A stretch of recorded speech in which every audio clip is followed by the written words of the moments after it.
Hey everyone, Moaz here. So let's talk about something near and dear to many of our hearts, or at least our morning routines, caffeine. That magical elixir that transforms us from sleepy zombies into productive human beings, or does it?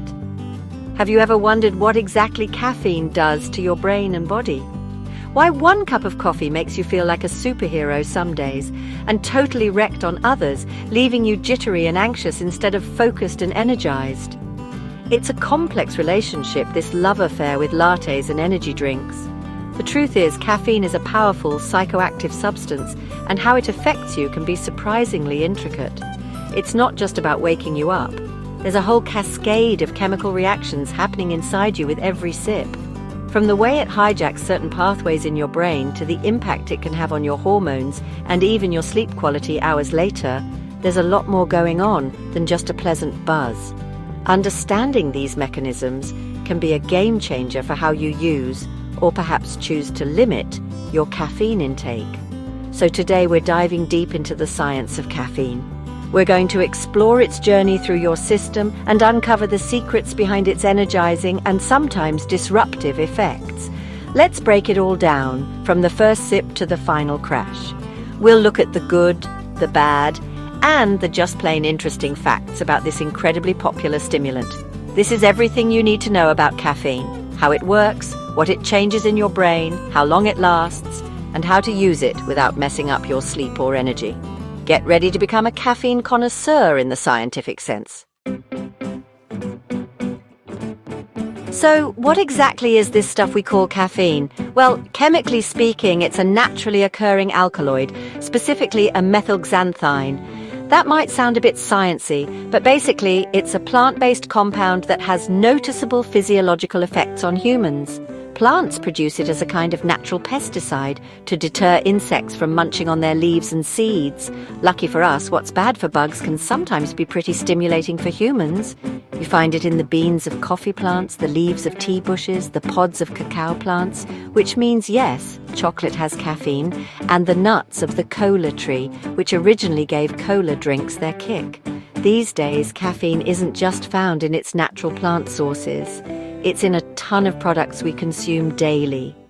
Of course, there's coffee and tea in all their myriad forms, from a simple black coffee to a fancy matcha latte. Then you've got your sodas, especially colas, and the ever-popular energy drinks, which can pack a hefty caffeine punch. Even some foods like chocolate, as I mentioned, contain varying amounts. And it doesn't stop there. Caffeine is also an ingredient in some over-the-counter pain relievers and cold remedies because it can help them work more effectively and combat drowsiness. It's pretty much everywhere, which is why understanding it is so important. At its core, caffeine is classified as a stimulant, specifically a central nervous system stimulant. This means it primarily affects your brain and spinal cord, speeding up the messages traveling between your brain and your body. It's actually the most widely consumed psychoactive drug in the world, and yes, it is technically a drug, though a socially acceptable and largely safe one for most people in moderation. Its main superpower, the one we all seek it out for, is its ability to increase alertness and reduce fatigue. But how it achieves this is a fascinating bit of brain chemistry we're about to get into. All right, let's get into the nitty-gritty of how caffeine actually works its magic, or more accurately, its chemical trickery inside your brain. The main character in this story is a neurotransmitter called adenosine. Think of adenosine as your brain's natural chill-out signal. Throughout your day, as your brain cells are busy firing and doing their thing, adenosine levels gradually build up. The more adenosine that accumulates and binds to its specific receptors in your brain, the more signals are sent to slow down neuronal activity, making you feel tired, drowsy, and ready for sleep. It's basically your body's way of saying, hey, you've been working hard, time for a break. Now here's where caffeine makes its grand entrance. Caffeine, as a molecule, has a very similar shape to adenosine. So similar, in fact, that it can sneak in and bind to those same adenosine receptors in your brain. It's like a case of mistaken identity at a molecular level. Caffeine essentially acts as an adenosine receptor antagonist. That's a fancy way of saying it blocks the receptor. It sits in adenosine's parking spot, preventing adenosine from binding and delivering its time to slow down message. It's not that caffeine actively gives you energy like calories do. Rather, it's preventing your brain from recognizing that it's tired. So, with caffeine occupying those adenosine receptors, the slow down messages don't get through as effectively. Your neurons, instead of getting the signal to chill, continue to fire at a higher rate than they normally would. This increased neuronal activity is what leads to that feeling of alertness, wakefulness, and improved concentration that caffeine is famous for.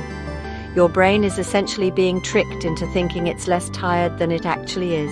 It's a clever disguise, but like any disguise, it doesn't last forever, and it doesn't address the underlying need for rest. Blocking adenosine is just the first domino to fall.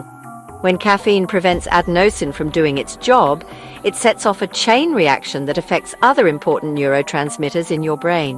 One of the most significant of these is dopamine.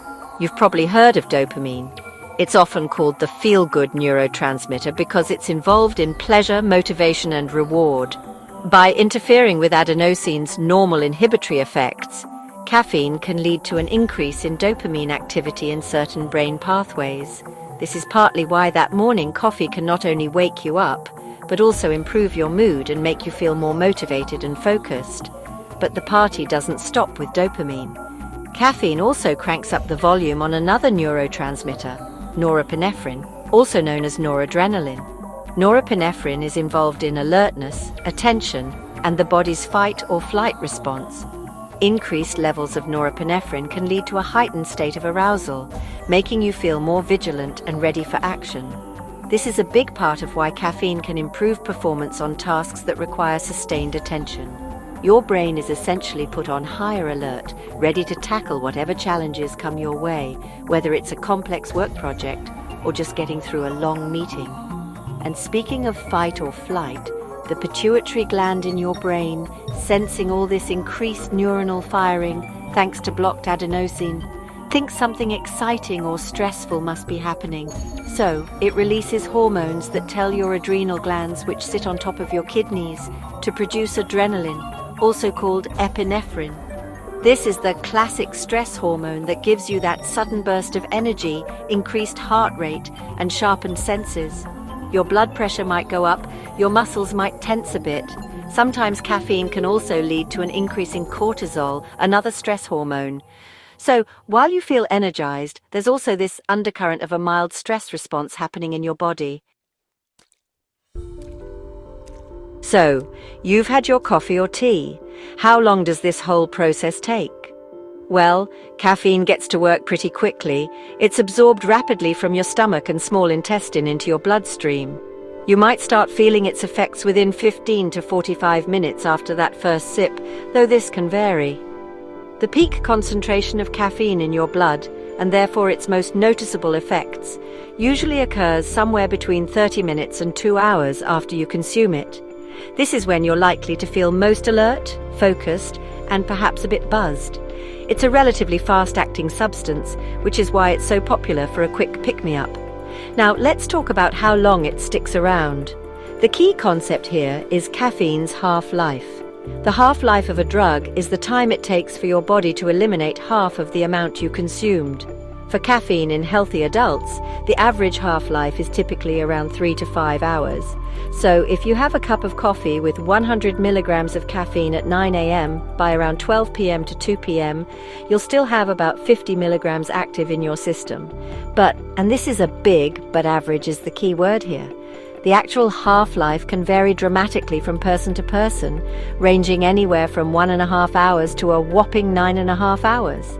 Several factors influence how quickly your body metabolizes caffeine. Genetics play a big role, particularly variations in a liver enzyme called CYP1A2, which is the primary enzyme responsible for breaking down caffeine. Your liver health, whether you smoke, smokers metabolize caffeine about twice as fast. If you're pregnant, metabolism slows significantly. Or if you're taking certain medications, can all impact how long caffeine stays in your system.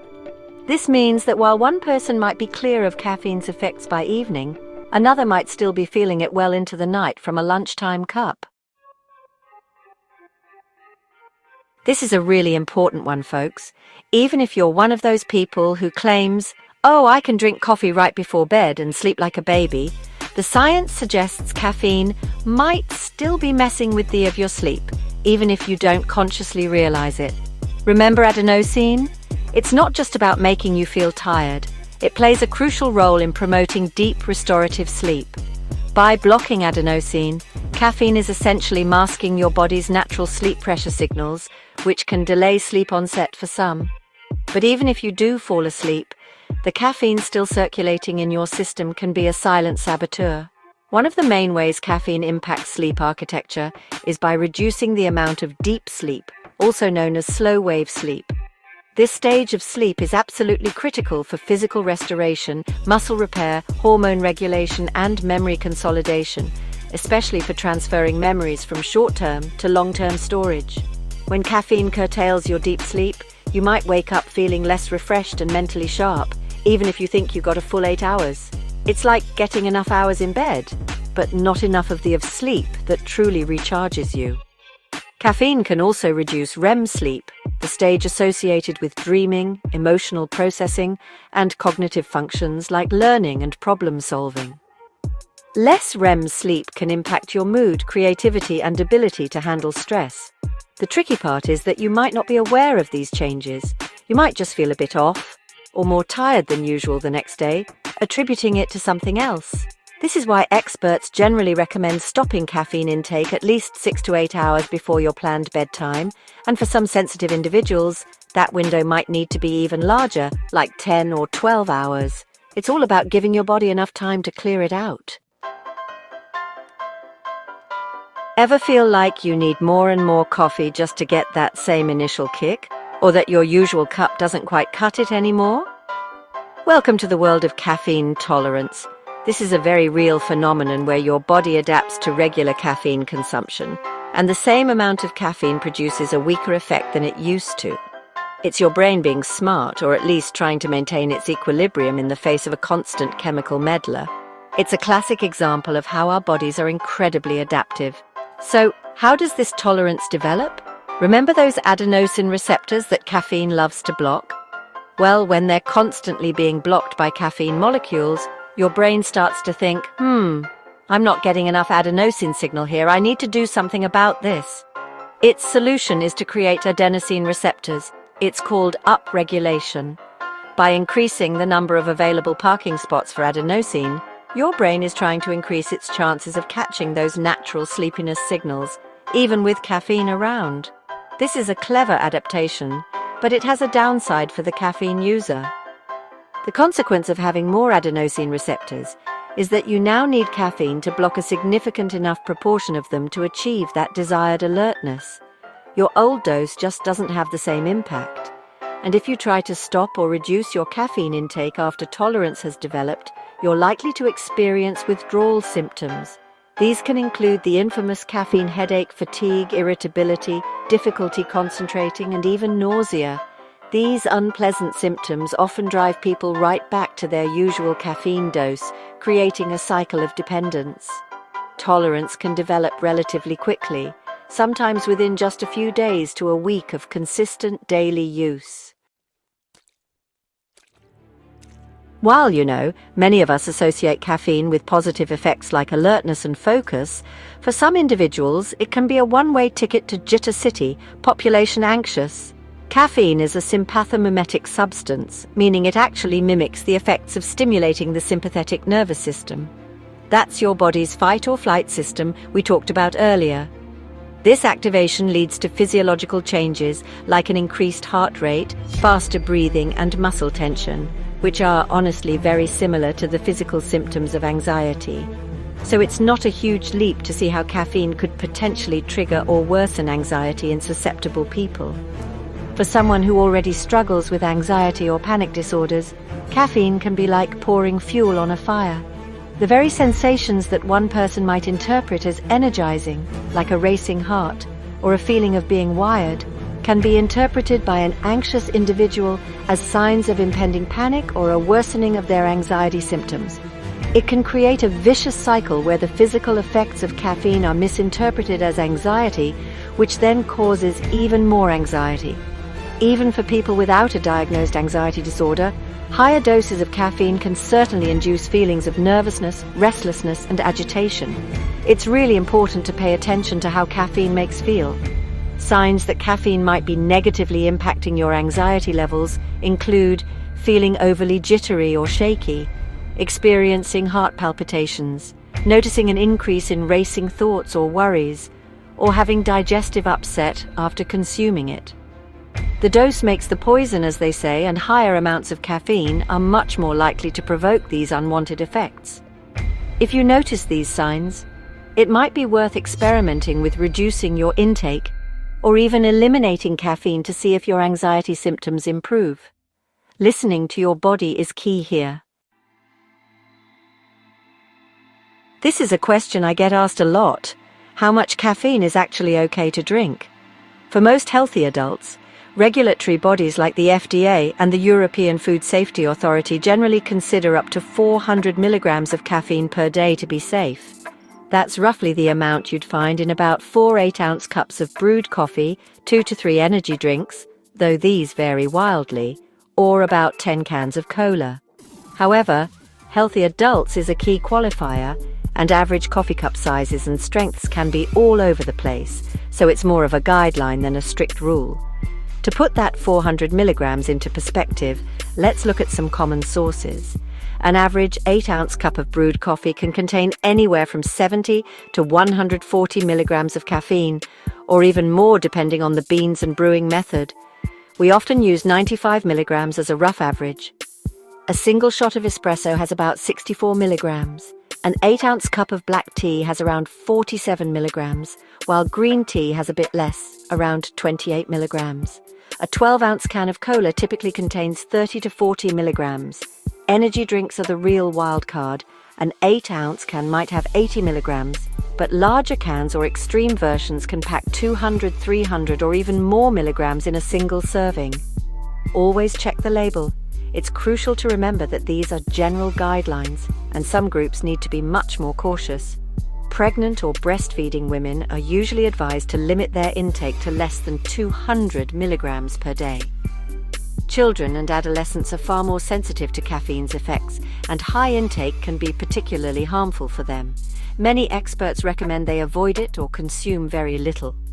Individuals with heart conditions, high blood pressure, anxiety disorders, or other medical issues should definitely consult their doctor about safe caffeine limits. And again, individual sensitivity varies wildly, so what's fine for one person might be way too much for another. Okay, so caffeine is powerful. It can be tricky, but it can also be pretty great when used correctly. If you choose to include caffeine in your life, there are definitely ways to do it more wisely, to maximize the benefits and minimize the downsides. One fantastic tip is to consider delaying your first cup of the day. When you first wake up, your body naturally produces a peak level of cortisol, a hormone that helps you feel alert. If you drink caffeine right away, it can interfere with this natural process and potentially blunt cortisol's effect. Waiting about 60 to 90 minutes after waking allows your natural cortisol to do its thing first. Another crucial strategy is to be mindful of your caffeine cutoff time, especially concerning sleep. As we discussed, caffeine has a long half-life and can disrupt sleep quality even if you fall asleep easily. A general rule of thumb is to avoid caffeine for at least 6 to 8 hours before bed. But many people, myself included, find they need an even longer window, like 10 or even 12 hours. Experiment to find what works for you. Also, consider incorporating regular tolerance breaks. If you're a daily caffeine user, cycling off it for, say, a week every month or two can help reset your adenosine receptors and reduce your tolerance, making caffeine more effective when you reintroduce it. Finally, don't forget the basics. Caffeine can be a mild diuretic, meaning it can make you urinate more, so ensure you're staying well hydrated by drinking plenty of water throughout the day. And be a caffeine detective. Track your total intake from all sources: coffee, tea, soda, energy drinks, chocolate, even some medications. It can add up quickly without you realizing it. By being more intentional and strategic about when and how much caffeine you consume, you can harness its alerting properties without letting it negatively impact your sleep, anxiety, or overall well-being. So, after all this, what's the big takeaway on caffeine? Well, it's pretty clear that caffeine is a remarkably potent psychoactive substance, one that has woven itself deeply into the fabric of our daily lives and cultures around the world. It has the undeniable ability to increase alertness, sharpen focus, and even elevate mood for many people. When you understand the science behind how it interacts with your brain and body, from its dance with adenosine to its influence on dopamine and adrenaline, you can start to appreciate just how complex its effects really are. It's not just wake-up juice, it's a chemical key unlocking specific neurological pathways. The most important thing to remember is that caffeine is a tool. Like any tool, it can be incredibly useful when used correctly and for the right purpose. It can help you power through a demanding task, stay alert on a long drive, or simply enjoy a moment of ritual and pleasure. However, it's not a magic bullet, and it's certainly not a substitute for the foundational pillars of good health, adequate sleep, proper nutrition, stress management, and regular exercise. Relying on caffeine to consistently mask chronic fatigue or to push yourself beyond your natural limits is a recipe for burnout and potential negative health consequences down the line. Ultimately, the goal should be mindful consumption. Listen to your body, understand your personal sensitivity and limits. Are you using caffeine to enhance your performance and enjoyment, or are you dependent on it just to feel normal? Are the benefits you perceive outweighing potential downsides like disrupted sleep or increased anxiety? By approaching caffeine with awareness and respect for its power, you can make informed choices that allow you to harness its benefits without letting it control you. It's about using caffeine strategically, not habitually, to support your well-being. And there you have it, a pretty comprehensive journey into the world of caffeine and its intricate relationship with your brain and body.